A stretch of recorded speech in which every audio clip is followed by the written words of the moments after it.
നമസ്കാരം. കാസർഗോഡ് ജില്ലയെക്കുറിച്ചാണ്. കാസർഗോഡ് ജില്ലയുടെ ആരോഗ്യ മേഖലയിൽ എന്തൊക്കെ മാറ്റങ്ങളാണ് ഈ കാലഘട്ടത്തിൽ ഉണ്ടായിട്ടുള്ളത്? ചികിത്സാപരമായി, അടിസ്ഥാന സൗകര്യങ്ങളിൽ, മെഡിക്കൽ വിദ്യാഭ്യാസത്തിൽ എന്തെങ്കിലും മുന്നേറ്റങ്ങൾ ഈ കാലഘട്ടത്തിൽ കാസർഗോഡ് ഉണ്ടായിട്ടുണ്ടോ? നമുക്കൊന്ന് പരിശോധിച്ച് നോക്കാം. കാസർഗോഡ് ജില്ലയെ സംബന്ധിച്ച് തെറ്റിദ്ധരിപ്പിക്കുന്ന ചില പ്രചരണങ്ങൾ ചിലർ ബോധപൂർവ്വം നടത്താൻ ശ്രമിക്കുന്നു എന്നുള്ളത് ശ്രദ്ധയിൽപ്പെട്ടതിനെ തുടർന്നാണ് നമ്മൾ ഇങ്ങനെ ഒരു പരിശോധന നടത്തുന്നത്. ഈ ചുരുങ്ങിയ സമയത്ത് എല്ലാ കാര്യങ്ങളും പറയുക അസാധ്യമാണ്. വളരെ പെട്ടെന്ന് ചുരുങ്ങിയ വാക്കുകളിൽ ചുരുക്കം ചില കാര്യങ്ങൾ നമുക്കൊന്ന് പരിശോധിച്ചു പോകാം. MLA-മാരുടെ വാക്കുകളിലൂടെ, വിഷ്വലുകളിലൂടെ, ചിത്രങ്ങളിലൂടെ, ആളുകളുടെ അനുഭവങ്ങളിലൂടെ എന്താണ് കാസർഗോഡ് യഥാർത്ഥത്തിൽ ഉണ്ടായിട്ടുള്ള മാറ്റമെന്ന് നമുക്ക് പരിശോധിക്കാം.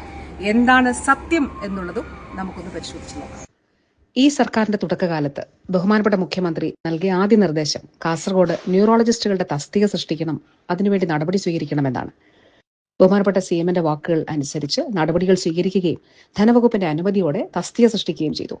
കാസർഗോഡ് ജില്ലയിലെ സർക്കാർ മേഖലയിലെ ആദ്യത്തെ സൂപ്പർ സ്പെഷ്യാലിറ്റി തസ്തിക അങ്ങനെ ന്യൂറോളജിയിൽ സാധ്യമായി. അപസ്മാര സംബന്ധമായ കാര്യങ്ങളിൽ, അപകടങ്ങളിൽ ഒക്കെ ഉൾപ്പെടെ ബ്രെയിനിന്റെ പ്രവർത്തനം മനസ്സിലാക്കാൻ സഹായിക്കുന്ന EG മെഷീനുകൾ തുടർന്ന് കാസർഗോഡ് സ്ഥാപിച്ചു. പ്രത്യേകം ആരോഗ്യ പ്രവർത്തകരെ നിയോഗിച്ചു. അടുത്ത ദൌത്യം ഹൃദ്രോഗ ചികിത്സാ വിഭാഗം ഒരുക്കുക എന്നതായിരുന്നു. ഹൃദയാഘാതം ഉണ്ടാകുമ്പോൾ ഏറ്റവും അനിവാര്യമായ കാത്ത് ലാബ് കാഞ്ഞങ്ങാട് നിർമ്മിച്ചു, പ്രവർത്തന സജ്ജമാക്കി. കാർഡിയോളജിസ്റ്റുകളെ നിയോഗിച്ചു. മറ്റ് അനുബന്ധ സ്റ്റാഫുകളെയും അതിനായിട്ട് നിയോഗിച്ചു. നമ്മൾ സംസാരിക്കുമ്പോൾ 2500-ലധികം പ്രൊസീജിയറുകൾ ഇതിനോടകം കാസർഗോഡ് കാത്ത് ലാബിൽ ചെയ്തു കഴിഞ്ഞു. കാസർഗോഡ് ജില്ലയിലെ എല്ലാ ആശുപത്രികളിലും, ജില്ലാ, ജനറൽ, താലൂക്ക് ആശുപത്രികളിലൊക്കെ തന്നെ പുതിയ അടിസ്ഥാന സൗകര്യങ്ങളും പുതിയ ചികിത്സാ സൗകര്യങ്ങളും ഒരുക്കി. ഈ മണ്ഡലത്തിന്റെ MLA എന്ന നിലയ്ക്ക് ഞാൻ അഭിമാനത്തോടു കൂടി പറയാം, ഞാൻ ഈ മിനിസ്റ്ററോട് എന്തൊക്കെ ആവശ്യപ്പെട്ടിട്ടുണ്ട്. മഞ്ചേശ്വരത്തിന്റെ ഓരോ കാര്യങ്ങളും ആവശ്യപ്പെടുമ്പോൾ എന്നെ മിനിസ്റ്റർ ഒരിക്കലും ഒരു പ്രതിപക്ഷ MLA എന്ന് കണ്ടിട്ടില്ല. മിനിസ്റ്റർ മഞ്ചേശ്വരത്തിന്റെ കാര്യം പറയുമ്പോഴൊക്കെ മഞ്ചേശ്വരത്തിന്റെ ആവശ്യം തിരിച്ചറിഞ്ഞ് കേരളത്തിൽ ഏറ്റവും കൂടുതൽ ഒരു ആരോഗ്യമന്ത്രി മഞ്ചേശ്വരത്തിന് ഫണ്ട് നൽകിയത് ആരെന്ന് ചോദിച്ചാൽ അത് വീണ ജോർജ് മിനിസ്റ്ററിന് സന്തോഷത്തോടെ. മഞ്ചേശ്വരം മംഗൾപാടിയിൽ 17.47 കോടി രൂപയുടെ പുതിയ കെട്ടിട നിർമ്മാണമാണ് ആരംഭിച്ചത്. കാസർഗോഡ് ജനറൽ ആശുപത്രിയിൽ സ്പെഷ്യൽ ന്യൂബോൺ കെയർ യൂണിറ്റ് ആരംഭിച്ചു. നവജാത ശിശുക്കൾക്ക് വേണ്ടിയിട്ടുള്ള പ്രത്യേക കെയർ യൂണിറ്റാണത്. അമ്മയ്ക്കും കുഞ്ഞിനുമുള്ള വാർഡുകൾ, പീഡിയാട്രിക് യൂണിറ്റ് ഒക്കെ അവിടെ സാധ്യമാക്കി. 10 കോടി രൂപയുടെ നിർമ്മാണ പ്രവർത്തനങ്ങളാണ് കാസർഗോഡ് ജനറൽ ആശുപത്രിയിൽ നടക്കുന്നത്. ബേഡെടുക്കയിലാകട്ടെ 13.22 കോടി രൂപയുടെ കിഫ്ബിയിലൂടെയുള്ള നിർമ്മാണം പുരോഗമിക്കുന്നു. 2.37 കോടി രൂപയുടെ നിർമ്മാണം പൂർത്തിയാക്കുകയും ചെയ്തു. Kanhangad special newborn care, central sterile supply department, paediatric ward, അവിടെയാണ് 8 കോടി രൂപയുടെ കാത്ത് ലാബ് നമ്മൾ സ്ഥാപിച്ചത്. ബ്രോങ്കോസ്കോപ്പി ഉൾപ്പെടെയുള്ള ചികിത്സാ സേവനങ്ങളും കാഞ്ഞങ്ങാട് സാധ്യമാക്കി. കാഞ്ഞങ്ങാട് അമ്മയും കുഞ്ഞും ആശുപത്രി നിർമ്മാണം പൂർത്തിയാക്കി ഈ കാലഘട്ടത്തിൽ പ്രവർത്തനം ആരംഭിച്ചു. മോഡുലർ ഓറ്റുകൾ ഉൾപ്പെടെ ഇവിടെയുണ്ട്. നീലേശ്വരത്ത് പുതിയ ലേബർ ബ്ലോക്ക്, തൃക്കരിപ്പൂരിൽ OPD ട്രാൻസ്ഫർമേഷൻ, ലക്ഷ്യ നിലവാരത്തിലേക്കുള്ള ഓപ്പറേഷൻ തിയേറ്റർ, വാർഡ് എന്നിങ്ങനെ സാധ്യമായതെല്ലാം താലൂക്ക്, ജില്ലാ, ജനറൽ ആശുപത്രികളിൽ ഈ കാലഘട്ടത്തിൽ സാധ്യമാക്കി. ചുരുക്കം ചില കാര്യങ്ങൾ മാത്രമാണ് ഇവിടെ പറഞ്ഞത്.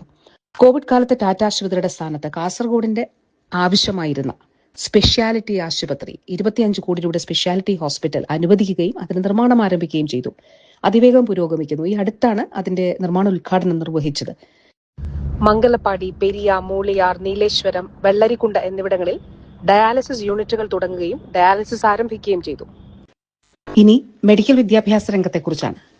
കാസർഗോഡ് ജില്ലയുടെ ചരിത്രത്തിൽ മെഡിക്കൽ വിദ്യാഭ്യാസ രംഗത്ത് ഏറ്റവും വലിയ നേട്ടമുണ്ടാക്കിയ ഒരു കാലഘട്ടമാണ് ഇത്. കാസർഗോഡ് സർക്കാർ മെഡിക്കൽ കോളേജ് എന്ന സ്വപ്നം യാഥാർത്ഥ്യമാക്കാൻ നമുക്ക് കഴിഞ്ഞു. 50 കുട്ടികളോടുകൂടി national medical commission medical college തുടങ്ങുന്നതിന് അനുമതി നൽകി. മെഡിക്കൽ കോളേജ് മാത്രമല്ല, ഒരു ഗവൺമെന്റ് നഴ്സിംഗ് കോളേജും ഈ കാലഘട്ടത്തിൽ കാസർഗോഡ് ജില്ലയ്ക്ക് അനുവദിക്കാൻ കഴിഞ്ഞു. നാഷണൽ മെഡിക്കൽ കമ്മീഷന്റെ നിർദ്ദേശപ്രകാരമുള്ള എല്ലാ മാനദണ്ഡങ്ങളും പൂർത്തിയാക്കി നടപടികൾ സ്വീകരിച്ചതിന്റെ അടിസ്ഥാനത്തിലാണ് കാസർഗോഡ് മെഡിക്കൽ കോളേജ് അനുവദിക്കപ്പെട്ടത്. NMC-യുടെ അംഗീകാരം എന്ന് പറയുന്നത് ചില്ലറ കാര്യമല്ല എന്ന് എനിക്ക് നല്ലതുപോലെ അറിയാം. NMC-യുടെ അംഗീകാരം ചില്ലറ കാര്യമല്ല. അത് കാസർഗോഡിനെ സംബന്ധിച്ചിടത്തോളം വലിയൊരു ലാൻഡ് മാർക്കാണ്. അതിൽ ബഹുമാനപ്പെട്ട മന്ത്രിയുടെ കയ്യൊപ്പുണ്ട് എന്ന് ഞങ്ങളെല്ലാവരും വളരെ നന്ദിയോടെ സ്മരിക്കുന്നു. കാസർഗോഡ് ജനറൽ ആശുപത്രിയാണ് മെഡിക്കൽ കോളേജിന്റെ ആശുപത്രിയായി പരിഗണിച്ചിട്ടുള്ളത്. ഇതാണ് കാസർഗോഡ് മെഡിക്കൽ കോളേജ് എന്ന് കാണിച്ചുകൊണ്ട് പണി പൂർത്തീകരിക്കാത്ത ഒരു കെട്ടിടം വിഷ്വലുകളിൽ പ്രചരിക്കുന്നില്ലേ? അത് കാസർഗോഡ് മെഡിക്കൽ കോളേജിന്റെ ഒരു ബ്ലോക്കാണ്. കഴിഞ്ഞ 4 വർഷമായി ഹൈക്കോടതിയിൽ കേസ് നടന്നു വന്നിരുന്ന ഒരു ബ്ലോക്കാണത്. ഈ കെട്ടിടത്തിന്റെ നിർമ്മാണം വ്യവഹാരങ്ങളാൽ തടസ്സപ്പെട്ടു എങ്കിലും ഇതേ സമയത്ത് തന്നെ സംസ്ഥാന സർക്കാർ ഫണ്ട് അനുവദിച്ചുകൊണ്ട് ഹോസ്റ്റലുകൾ, സ്റ്റാഫ് ക്വാർട്ടേഴ്സുകൾ എന്നിവ നിർമ്മിക്കുകയും പ്രവർത്തന സജ്ജമാക്കുകയും ചെയ്തു. UDFന്റെ കാലത്ത് ആരംഭിക്കാതിരിക്കുകയും കഴിഞ്ഞ സർക്കാരിന്റെ കാലത്ത് ആരംഭിച്ചെങ്കിലും കോവിഡ് മൂലം പൂർത്തീകരിക്കാതിരിക്കുകയും ചെയ്ത ആ കെട്ടിടത്തിന്റെ കരാറുകാരൻ ബഹുമാനപ്പെട്ട കേരള ഹൈക്കോടതിയെ സമീപിക്കുകയും ഒരു റിട്ട് പെറ്റീഷൻ സമർപ്പിക്കുകയും ചെയ്തു. 2022 മുതൽ ഹൈക്കോടതിയിൽ കേസ് നടന്നു വന്നു. അതിന്റെ നടപടികൾ സ്വീകരിച്ചു. വീണ്ടും കേസായി. അങ്ങനെ ഏറ്റവും അവസാനം 2025 ഈ കേസ് അവസാനിക്കുന്നത്. ഏതാനും മാസങ്ങൾക്ക് മുൻപ് ഹൈക്കോടതിയിലെ കേസ് പൂർത്തിയാകുന്നതുവരെ ഈ കെട്ടിടത്തിൽ പുതിയ നിർമ്മാണം സാധ്യമാകുമായിരുന്നില്ല. കേസ് പൂർത്തിയായ ഉടനെ തന്നെ നിർമ്മാണം ആരംഭിക്കുന്നതിന് വേണ്ടിയിട്ടുള്ള നടപടികൾ സ്വീകരിക്കുകയും ടെൻഡർ ക്ഷണിക്കുകയും ടെൻഡർ നടപടികൾ അതിന്റെ ഫൈനൽ ഘട്ടത്തിൽ എത്തുകയും ഈ പുതിയ കരാറുകാരനുമായി എഗ്രിമെന്റ് വെക്കുന്നതിന് വേണ്ടിയിട്ടുള്ള നടപടികളാണ് നടന്നു വരുന്നത്. ഇതിനുള്ള പണം 169 കോടി രൂപ കിഫ്ബിയിലൂടെയാണ് സംസ്ഥാന സർക്കാർ അനുവദിച്ചിട്ടുള്ളത്. 169 കോടി രൂപയ്ക്ക് ഇത് പൂർത്തീകരിക്കുകയും അത്യാധുനിക എക്യുപ്മെന്റ്സ് ഇവിടെ ലഭ്യമാക്കുകയും ചെയ്യുക എന്നുള്ളതാണ്. ഒരു സർക്കാരിന് ഈ കാലയളവിൽ സാധ്യമായ എല്ലാ കാര്യങ്ങളും ഇവിടെ ചെയ്യുവാൻ നമുക്ക് കഴിഞ്ഞിട്ടുണ്ട്. തുടർന്നും ഇത് പൂർത്തീകരിക്കുന്നതിന് വേണ്ടിയിട്ടുള്ള ശ്രമമാണ് നടത്തുന്നത്. നമ്മൾ കാസർഗോഡ് ആശുപത്രിക്കും അതുപോലെ നഴ്സിംഗ് കോളേജിനും മെഡിക്കൽ കോളേജിനും ഒക്കെ സംസ്ഥാന സർക്കാർ തന്നെയാണ് പണം കണ്ടെത്തിയിട്ടുള്ളത്. വർഷങ്ങളായി കേസിൽ കുടുങ്ങി നിർമ്മാണം നിലച്ചുപോയ കെട്ടിടത്തിന്റെ നിർമ്മാണം പൂർത്തീകരിക്കാൻ നമുക്ക് കഴിയും. കാസർഗോട്ടെ ജനങ്ങളെ തുടർന്നും ചേർത്ത് പിടിച്ചു തന്നെ മുന്നോട്ട് പോകും.